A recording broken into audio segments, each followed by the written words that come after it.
Hello everyone, it's Captain 66 here. It's been a while, but I'm here to bring you another episode of Star Wars Movie Chat. Today we're going to be going over some of the highlighted points of Episode 5, The Empire Strikes Back.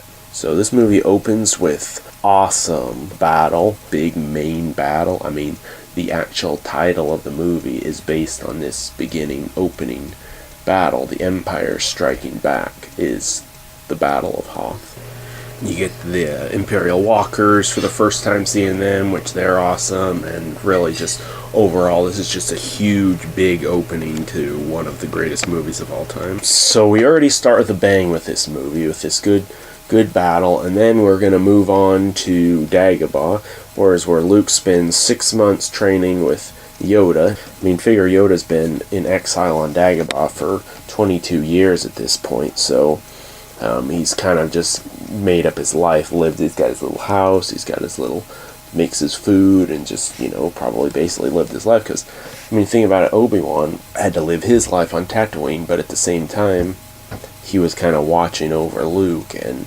probably kind of mentally preparing for the day when Luke would have to be trained, and he'd have to train him. Whereas Yoda maybe had that idea, but didn't get to watch Luke grow up.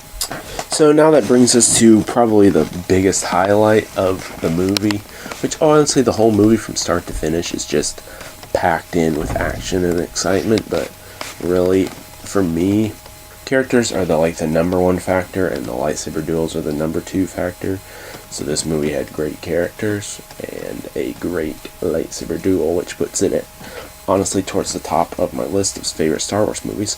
So let's talk just for a brief second here about the duel. It's a three-part duel. The first part, you got Luke versus Vader, and they're in the carbonite chamber room, and it's just some good clashes back and forth, hitting, and you get a little bit of talking, a little bit of worrying back and forth. Luke doing some flips, and Vader cutting the carbonite cord, and then Luke spraying it in Vader's face, and then Vader falls off the cliff. And then the second part comes in, where they're battling down below. There's some good hits, but a lot of that part of the duel is Vader throwing different objects at Luke, and he has to block him, and then the window breaks, and Luke barely hangs on. And then the third part, we get the good clashing one-on-one hitting, and then of course Luke loses his arm, or his hand, that is, and Vader reveals that he is actually Anakin Skywalker, who is Luke's father. What?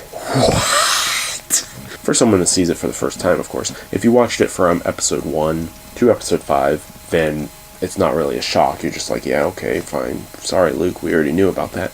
Of course, this movie ends on the biggest cliffhanger of any Star Wars movie from a point of view when it came out. I mean, think about it. It ends with Han and Carbonite, and they're going to rescue him, and they're just kind of watching, and shit blasts off, and it just ends. So you're like, first time you saw that, not knowing what happened next, it's like, what? That can't be the end.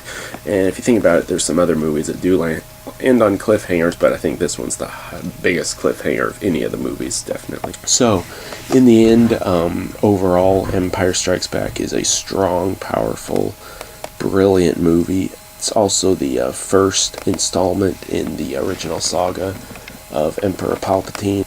Well, that's all I have to say about this movie. Please like and subscribe. And until next time, may the Force be with you.